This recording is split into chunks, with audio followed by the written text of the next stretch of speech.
রমাদানকে আমরা বিদায় দিব, আমাদের বিদায় দেওয়ার সময় সংবর্ধনা দেই। কি বলেছিলাম? কিছু দূর আগায় যাই অন্ততপক্ষে তাকে একটা বিদায় দেওয়ার জন্য চেষ্টা করি না ভাই? রমাদানের বিদায় কি হবে? রমাদানের বিদায় আর কিছু নয় প্রিয় ভাইরা, রমাদানের সবচেয়ে বড় সম্পদ, ইমানদারের সবচেয়ে বড় হাতিয়ার, সেটা হচ্ছে রমাদানের বিদায় হচ্ছে উত্তম দোয়ার প্র্যাকটিস করা। এই পয়েন্টে কথা বললে আপনারা মনে কষ্ট পান প্রিয় ভাইরা। আমরা আল্লাহর কাছে ফেরতও আসি না, আল্লাহর কাছে আমরা দোয়াও করি না, অথচ আল্লাহ বলছেন আফালা ইয়াতুবুনা ইলাল্লাহ ওয়া ইস্তাগফিরুনা, তোমরা কি আল্লাহর কাছে ফেরত আসবে না এবং তার কাছে ইস্তেগফার করবে না? আমি আল্লাহর কাছে দোয়া করি আর ইস্তেগফার করি। আমি শত জায়গায় বলি এই দোয়া, এই ইস্তেগফার অনেক সময় এটা স্বয়ং আমাদের জন্য বেয়াদবি হয়। আল্লাহ চাইতে বলছে কেমনে আর আমি চাই কেমনে? আমার চাওয়ার সাথে আল্লাহর যে বলে দেওয়া পদ্ধতি তার কোনো মিল নাই। ভালো করে খেয়াল করেন, এই পয়েন্টটা মাথার মধ্যে ঢুকায় রাখেন। আপনি নামাজের মধ্যে আল্লাহর কাছে সালাম ফিরিয়েছেন, ফেরার পরে আল্লাহর কাছে তাসবিহ হাতের পরে দোয়া করবেন। কে হিসাব বেয়াদব আমরা, হাত তুলতে দেরি রব্বানা আছে কিনা ভাই? আছে। আপনি এই যে কি বলে আল্লাহর কাছে চপাত করে মারিয়ে দিলেন।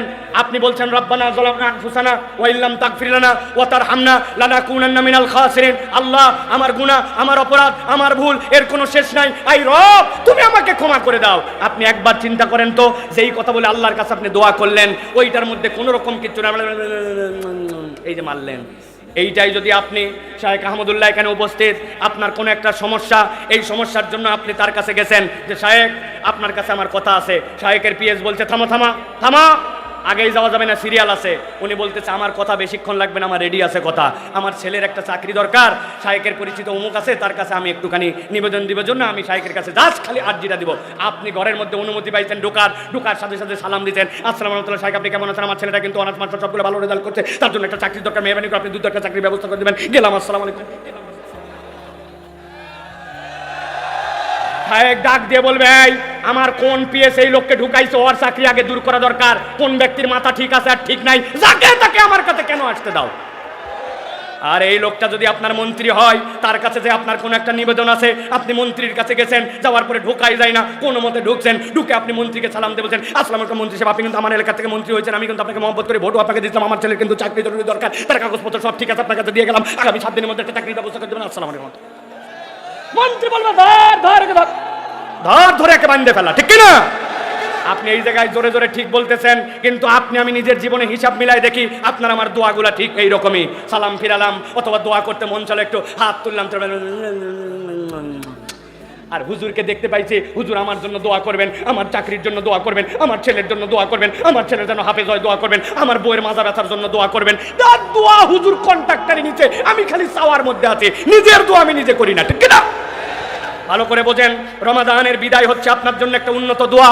আপনি আল্লাহর কাছে দোয়া করেছেন, আপনার হাত তুলে দোয়া ফুরায় না, আপনি সিজদায় গেছেন, আপনার সিজদায় দোয়া ফুরায় না, আপনি চিন্তা করছেন হুজুর রব্বানা আতিনা ফিদ দুনিয়া আর রব্বানা যালামনার বাহিরে তো কোনো দোয়াই জানা নাই, ফুরাবে আবার কেমনে? এ করতে তো 1 মিনিট লাগে না। আমি জিজ্ঞাসা করতে চাই, শালঘরের মুসলমান, আপনি আপনার এলাকার সিএনজি আলার জন্য কোনোদিন দোয়া করেছেন? আপনার এলাকার কৃষকের জন্য দোয়া করেছেন? বাসের ড্রাইভারের জন্য দোয়া করেছেন? ভিক্ষুকদের জন্য দোয়া করেছেন? বেনামাজির জন্য দোয়া করেছেন? ডোনাল্ড ট্রাম্পের জন্য কোনোদিন দোয়া করেছেন? ইলন মাস্কের জন্য দোয়া করেছেন? আপনি মনে করছেন হায় হায় হুজুর কয় কি, ডোনাল্ড ট্রাম্প এটা কাফের, ওর জন্য আবার দোয়া কি?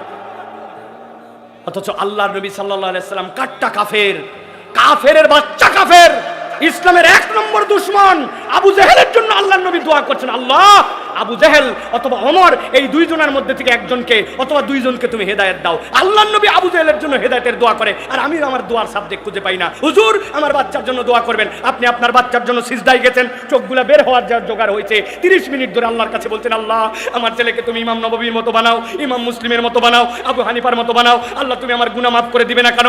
আল্লাহ তুমি আমাকে দাও, আমার রিজিকে দাও, এলাকায় দাও, আল্লাহ আমি তো আর কিচ্ছু মনে করতে পারতেছি না, আল্লাহ আর কি বাদ গেছে তুমি একটু আমাকে মনে করে দাও। ওহো, ঢাকার 8 নম্বর বাসের হেল্পারদের জন্য দোয়া করলাম, আল্লাহ ঢাকার ফুটপাতের দোকানদার জন্য দোয়া করলাম, আয় রব্বুল আলামিন এমন মানুষ যারা সুযোগ ছাড়া পড়ে নামাজ পড়ে না তাদের জন্য দোয়া কর, আল্লাহ পৃথিবীর বিভিন্ন জায়গায় যারা কাজের বুয়া আছে, খালাম্মা আছে, এরা কাজ করে, এদের জন্য দোয়া করলাম।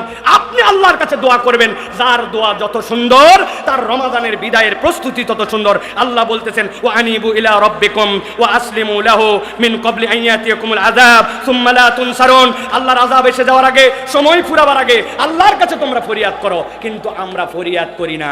আমাদের ফরিয়াদ হচ্ছে একটা আল্লাহর কাছে বেয়াদবির মতো।